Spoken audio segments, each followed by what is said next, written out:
Captain Jake Morrison stood on the bridge of the EDS Defender, gazing out at the endless stars through the panoramic VIEWPORT. It was the year 2387, and humanity had been part of the Galactic Alliance for nearly 2 centuries. Jake had served in the Earth Defense Fleet for 15 of those years, most of which had been spent on peaceful patrols, alongside alien allies.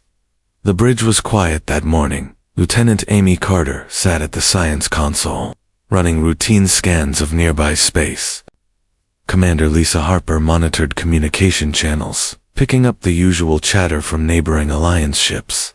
Everything felt normal until the emergency signal came through. Captain Morrison, incoming message from Zephyrian Command, Lisa called out, her voice tight.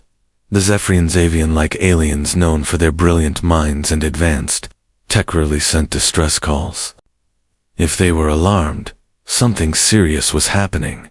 Jake walked to Lisa's station. Put it through, he said.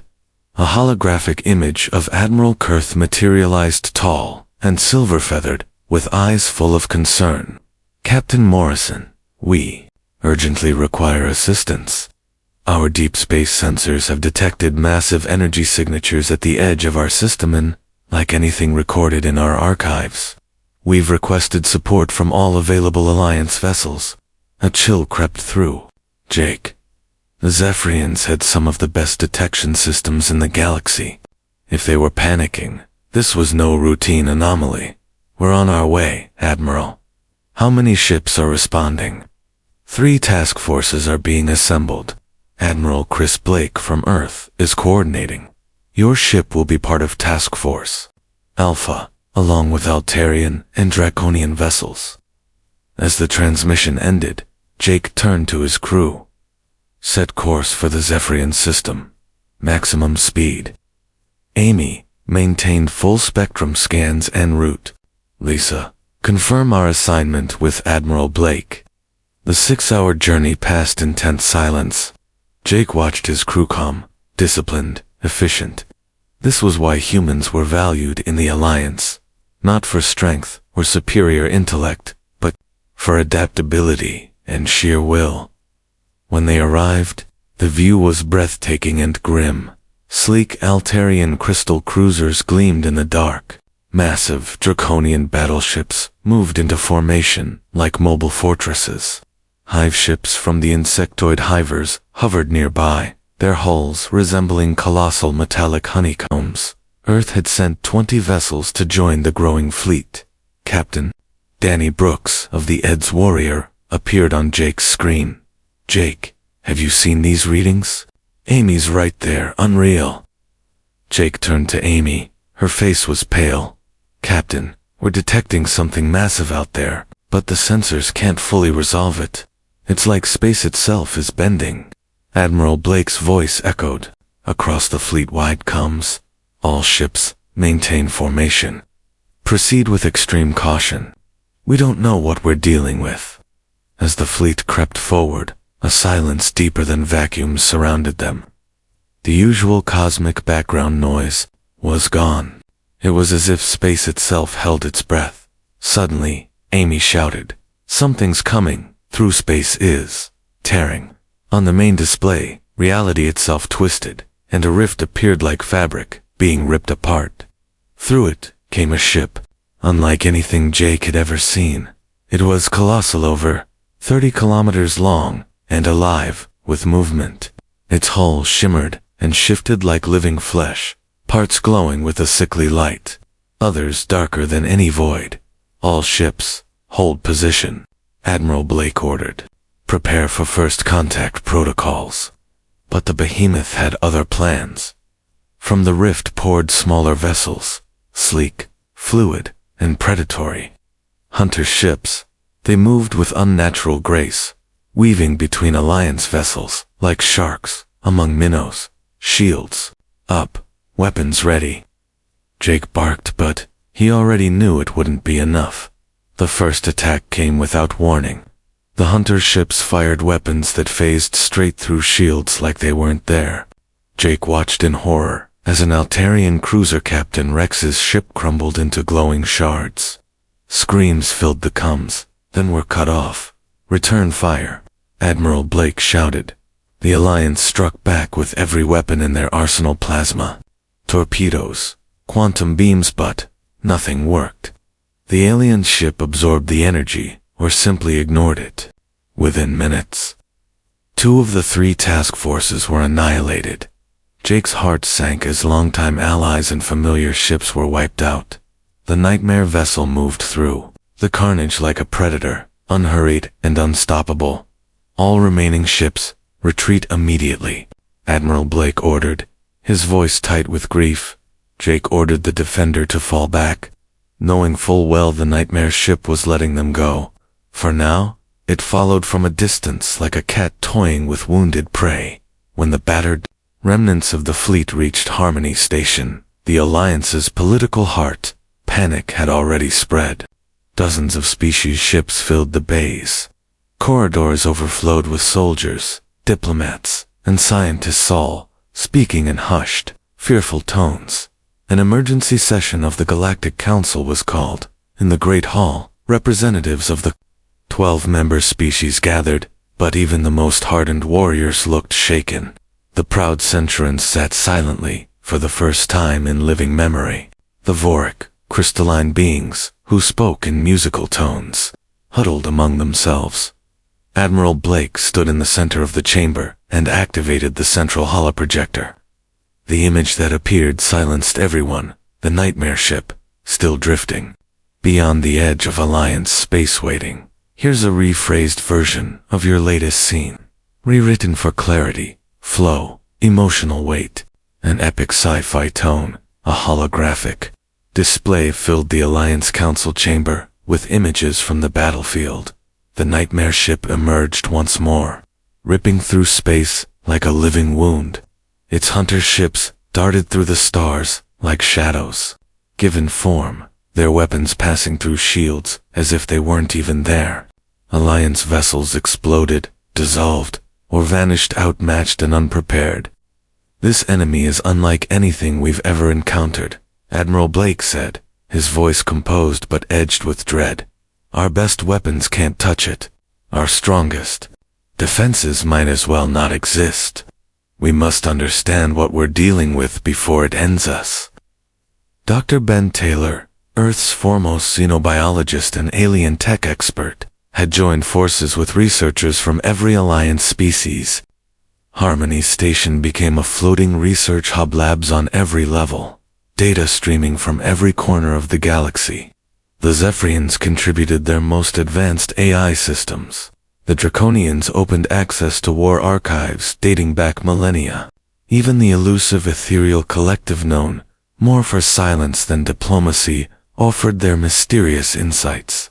"The ship exists partially outside conventional space-time," Dr. Taylor explained to the Council.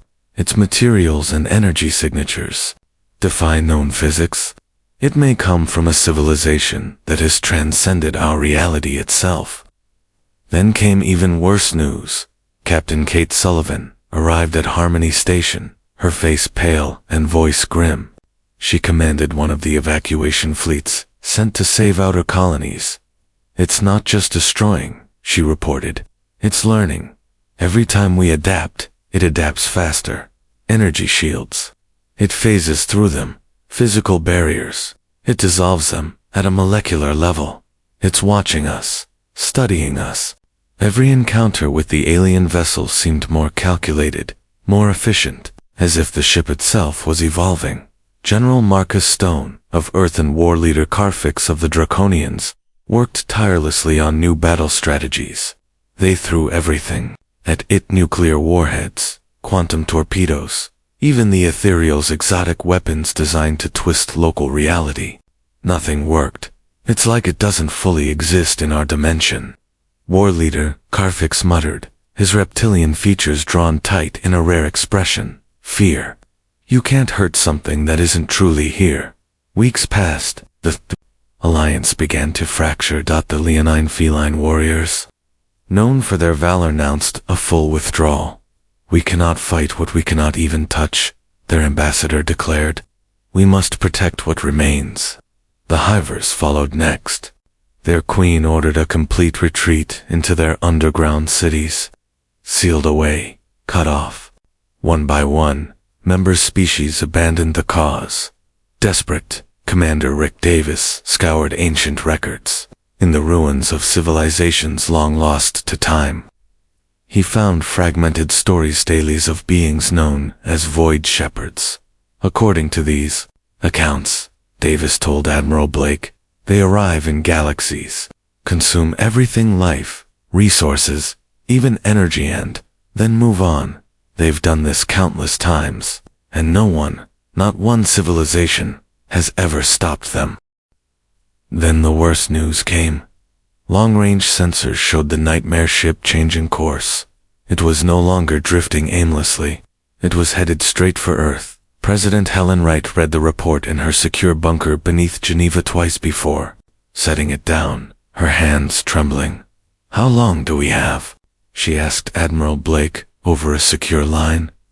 3 weeks, at most, he replied. Only 43 ships remain, all human. The rest have given up. We're alone in this. Across the galaxy, despair settled in. Some species built bunkers and hoped. Some fled toward deep space. Some simply stopped resisting, waiting for the inevitable. But Earth did something different. In bunkers beneath every major city, engineers and scientists weren't preparing to hide or run. They were preparing for war. President Wright walked the steel corridors beneath Geneva, her steps echoing off the reinforced walls. She hadn't slept in days. The weight of extinction pressed against every breath. Ahead lay the meeting that could decide whether humanity had a future. The Global Defense Council chamber was built to survive nuclear war. Helen wasn't sure it could survive what was coming. Around the table sat Earth's last decision-makers, military commanders, world leaders, scientific minds. All wore the same hollow exhaustion. Admiral Blake sat beside her, his uniform rumpled from sleepless days. "Before we begin," he said, "I must reveal information that's been classified for over 300 years. Murmurs spread across the room. This cannot leave this chamber. What I'm about to share may be humanity's only chance." Dr. Paul Harris, Director of Advanced Research, stepped forward and activated a holodisplay. File after file appeared, all marked with the red triangle of Omega clearance, the highest possible secrecy. During our first expansion into space, before we joined the Alliance, Earth developed weapons we decided were too dangerous to ever use, Harris began. We didn't destroy them. We buried them, hid them from the galaxy, even from ourselves. President Wright leaned forward, her heart pounding. "What kind of weapons?" "The kind that can destroy entire star systems," Harris said flatly.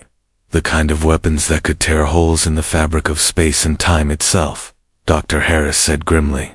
"We called it Project Pandora.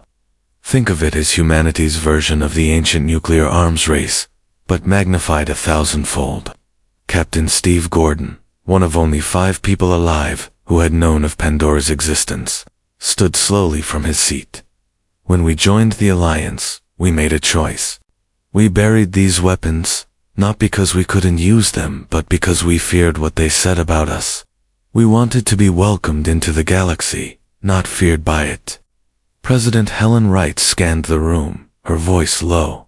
"Are you telling me that while our allies built energy shields and quantum drives, we built reality-warping weapons in secret?" "Not just weapons," Dr. Harris replied. "We developed technologies that could rewrite the laws of physics in controlled areas, devices that convert thought into matter, reactors fueled by micro-black holes, machines that function by bending the rules the Alliance considers immutable." Admiral Blake tapped into a secure archive. Blueprints and classified reports flickered onto the holographic table. The facilities still exist on the dark side of the moon, in the asteroid belt, and deep space. They've been maintained by AI systems for centuries, waiting for a threat, exactly like this. Colonel Nancy King, commander of Special Operations, finally spoke. The activation codes are spread among 7 individuals across the planet. Unanimous agreement from this council is required to unlock the arsenal. Once we start, there's no turning back. Dr. Janet Lee, Earth's top physicist, leaned in. We must be honest. Some of these weapons were never tested. They're based on theories that violate known science. They could save us, or tear the galaxy apart. President Wright swallowed hard. What exactly are we authorizing? Dr. Harris listed them one by one. Reality bombs, capable of unraveling space-time in a targeted zone. Consciousness viruses, quantum entities that reprogram matter itself. Dimensional anchors to trap objects between layers of reality. Weapons powered by pure human will devices that responded not to buttons or commands, but to conviction and purpose. Captain Jake Morrison, appearing via secure feed from orbit, spoke plainly. I've seen what we're facing. Normal weapons bounce off it, like shadows on armor. If there's any chance these can stop it, we have to try. The debate raged for hours. Ethics, consequences, the risk of becoming monsters to defeat one. But the nightmare ship's path was no longer random. It had begun harvesting Jupiter's moons, dissecting them, studying them, adapting. It's toying with us, Admiral Blake said, studying our defenses before it finishes the job. In the end, the decision was made. President Wright stood and faced the council. I authorize Project Pandora. May God forgive us because we're about to unleash something no species ever should. The solar system awakened. On the dark side of the moon, ancient machines rumbled to life. In the asteroid belt, hidden factories began forging weapons that existed in multiple dimensions simultaneously. In the void of deep space, forgotten stations erupted with light, prepping devices that could alter reality itself. Dr. Harris oversaw the Pandora activation network from a command center so secret it wasn't listed on any global system. The quantum anchors are stabilizing. Reality bombs are loaded. Willpower. Weapons are syncing with selected neural patterns. Captain Morrison volunteered to lead the strike-force 12 ships, each a walking paradox of impossible technology. His own ship, the EDS Defender, now carried ammunition that flickered in and out of 7 dimensions at once. If we're going to risk weapons that might annihilate the galaxy, Morrison said, then we take that risk, not anyone else. As preparations continued, Alliance intelligence confirmed the nightmare ship's behavior. It was slowing down, studying, almost bemused. That arrogance might be Earth's only chance. In her Geneva command center, President Wright looked up at the sky knowing that within days, humanity's last secret would either save the galaxy or erase it. Admiral Blake stood nearby, monitoring a wall of screens tracking every activation sequence. The strategy was radical. Trap the ship inside a customized pocket of space where human will could overwrite physical law. Anchor points, massive constructs designed to distort the fabric of reality, were moving into final positions. Anchor Alpha in position near Mars, reported LT Colonel Wayne Curtis from the moon. Anchor Beta nearing stable orbit behind the belt. All anchors should lock in 6 hours. In those 6 hours, humanity would finish building a battlefield unlike any in history where belief, focus, and sacrifice would matter more than firepower. Because this was no longer just a war of weapons. This was a war of existence itself. Commander Amy Carter, now the tactical coordinator for humanity's most desperate operation, studied the nightmare ship's movement across her screens. Target is still harvesting material from Jupiter's moons, she reported. Its hunter ships are spread throughout the outer system, but none stray beyond 10 million kilometers. That's our strike zone. The first phase began. Captain Kate Sullivan led a squadron of ships, armed with humanity's most paradoxical creations bullets, that existed in multiple realities simultaneously. When they fired, the nightmare ship flinched. Systems overloaded. Actual damage appeared on the massive vessel's surface for the first time since the war began. The alien ship reacted with terrifying speed, unleashing a doubling wave of hunter vessels. These new predators phased in and out of visible space like shadows wrapped in nightmares. But this time, something was different. The ship's perfect adaptability was faltering. "It's working," Amy shouted. "They can't parse our weapons, our contradictions. It's trying to analyze a 7-dimensional object with 3-dimensional logic." Back on Earth and the Moon, Lieutenant Colonel Curtis initiated Phase 2. Beams invisible to sensors fired. From hidden planetary stations, bursts of human stubbornness, of refusal to yield, encoded as pure quantum force. When they struck, the nightmare ship staggered. Parts of its hull flickered, glitching between transparency and solid form. In her lab, Dr. Janet Leigh stared at impossible data. "We're forcing it into our reality. It can't stay intangible anymore. It's becoming vulnerable." The nightmare ship retaliated. Reality buckled. Weapons that tore space open like paper swept through the fleet. The Ed's warrior was swallowed by a dimensional rift, vanishing with all hands. Gravity wells and temporal spikes wreaked havoc, but the human fleet refused to back down. Then came Phase 3. "Activate the quantum anchors," Admiral Blake commanded. Across the solar system, anchor points pulsed to life machines that bent physics to the will of the human mind. Space around the nightmare ship shimmered, its own strange dimension collapsing into a trap shaped by sheer human belief. "It's trapped," Amy announced. "The anchors are holding it. Can't phase out. It's stuck in our space."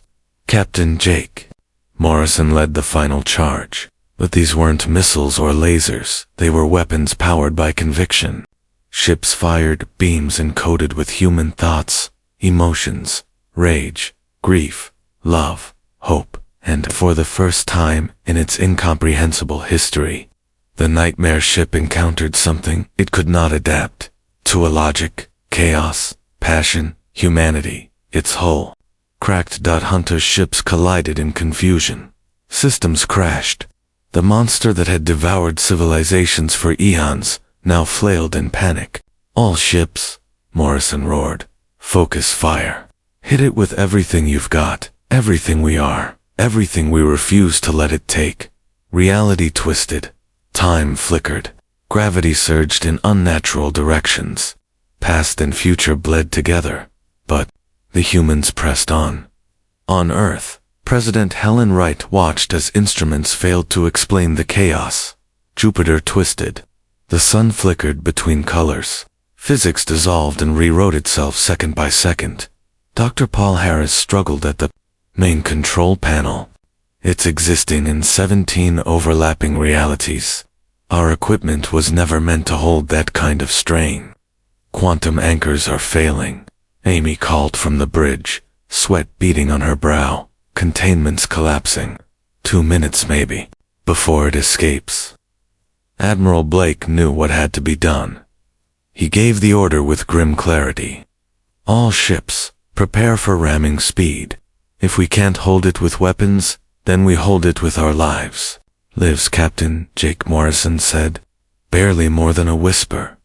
He looked around at his bridge crewmen and women who had served beside him for years.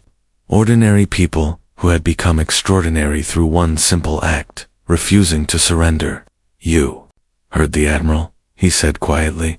"Set course for the nightmare ship. Full power to engines." The Ad's defender surged forward. Its reality-warping drives pushed beyond every safety limit. The ship began flickering between dimensions, sometimes visible, sometimes not. Its very existence now unstable.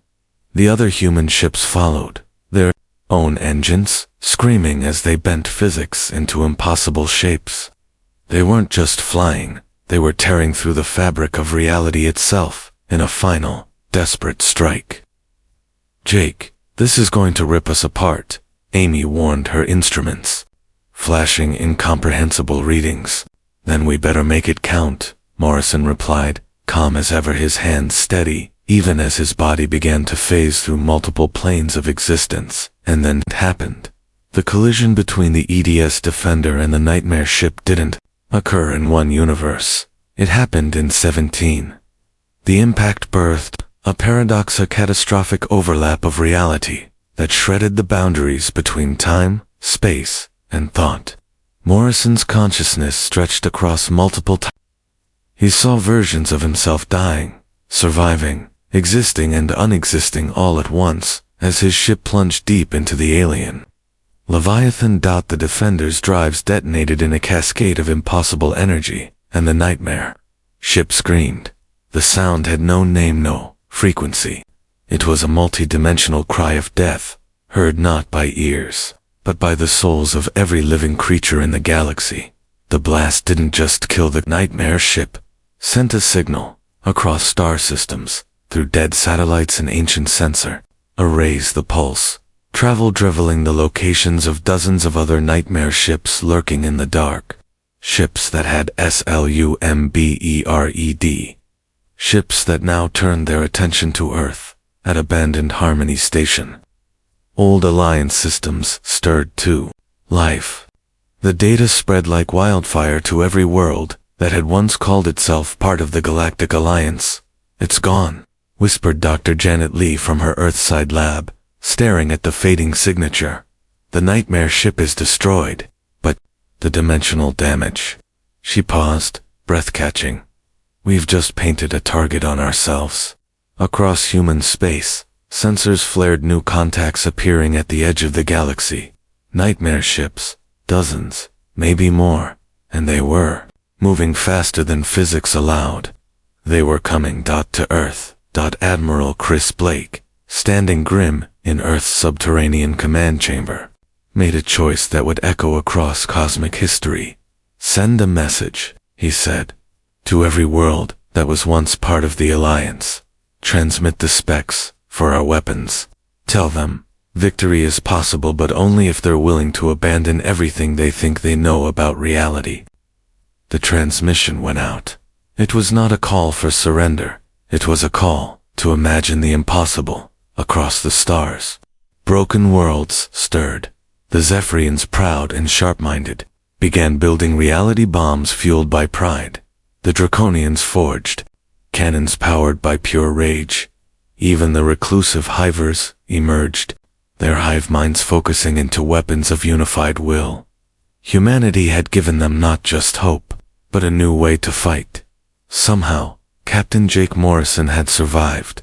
His body now existed in overlapping realities, anchored by sheer force of will. He stood on the bridge of a ship no longer bound to a single universe.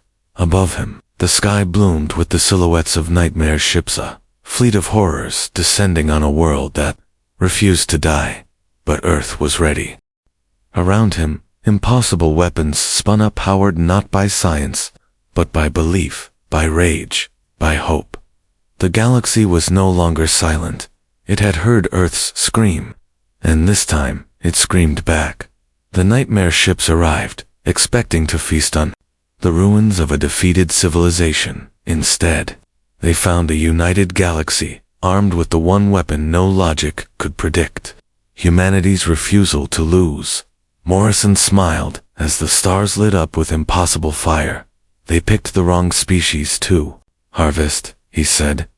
The final war had begun, and this time, Earth would not stand alone.